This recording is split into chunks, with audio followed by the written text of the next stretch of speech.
আজ আমি আপনাদের ফেসবুক থেকে সংগৃহীত একটি গল্প পাঠ করে শোনাব। সুভাষচন্দ্রের দূর সম্পর্কীয় এক মামা এসেছেন জানকীনাথ বসুর বাড়িতে। উনি ইংরেজ পুলিশের অধীনে কাজ করেন। সবার সাথে দেখা কথাবার্তা হলো, কিন্তু সুভাষ কোথায়? তিনি এলেন সুভাষচন্দ্রের পড়ার ঘরেতে। ঘরে ঢুকে চমকে উঠলেন। সুভাষ, এ কাদের ছবি টাঙিয়ে রেখেছিস? কেন, চিনতে পারছেন না? তাহলে একটু কাছে গিয়ে দেখুন, চিনতে পারবেন। সর্বনাশ! এ যে অরবিন্দ, ক্ষুদিরাম, প্রফুল্ল চাকি, কানাইলাল।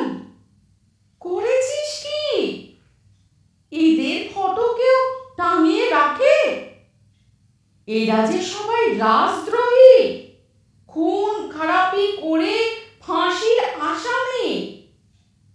আবার এদিকে বিবেকানন্দের ফটো দেখছি। মামার কথা শেষের আগেই ছাত্র সুভাষ বলে উঠলেন, উনি তো সন্ন্যাসী। সন্ন্যাসী? উনি আসল পান্ডা, বিপ্লবীদের রাজা।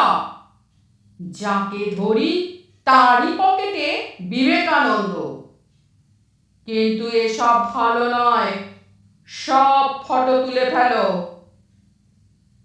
সুভাষের ব্যবহারে মনে মনে চোটে লাল।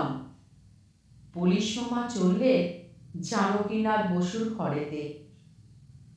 আপনার বাড়িতে রাজনীতি ঢুকেছে। শুধু রাজনীতি নয়, একেবারে যাকে বলে রাজদ্রোহ। জানকীনাথ বসু প্রথমটা কিছু বুঝতে না পেরে হতভম্ব হয়ে জিজ্ঞাসা করলেন, কেন, কি হয়েছে? সুভাষ নিজের পড়ার ঘরে যত সব রাজবিদ্রোহীদের ছবি টাঙিয়ে রেখেছে, কিন্তু এইসব ফটো পেল কোথায়? কেউ তো ওকে দেয়নি। খবরের কাগজ থেকে কেটে পিচ বোর্ডে আঠা দিয়ে আটকে টাঙিয়ে রেখেছে, গিয়ে দেখুন। সব শুনে জানকীনাথ বসু হেসে বলে উঠলেন, ছেলে মানুষ আর কাকে বলে। সে যাই হোক, এইসব ছবিগুলো সরিয়ে ফেলা দরকার। হ্যাঁ হ্যাঁ, অবশ্যই সরিয়ে দেওয়া হবে। সন্ধ্যের আগে বাড়ি ফিরে নিজের ঘরে ঢুকেই ছাত্র সুভাষচন্দ্র অবাক হয়ে দেখলেন দেওয়ালটা ছবি শূন্য। বুঝলেন, পুলিশ মামার কথায় বাবা সব ছবি সরিয়ে দিয়েছে। হঠাৎ দেখলে স্বামী বিবেকানন্দের ছবিটা দেওয়ালে রয়ে গেছে। বাবা সেটা সরিয়ে নেননি। স্বামীজির ফটোর সামনে গিয়ে দাঁড়ালেন সুভাষচন্দ্র।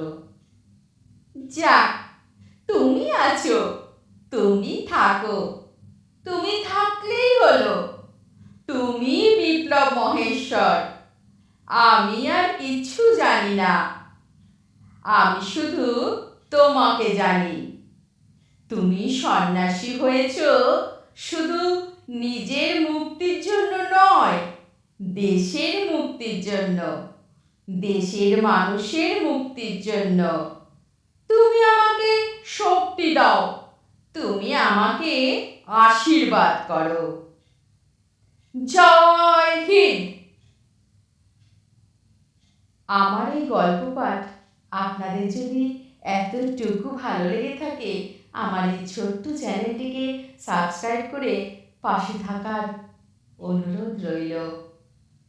নমস্কার।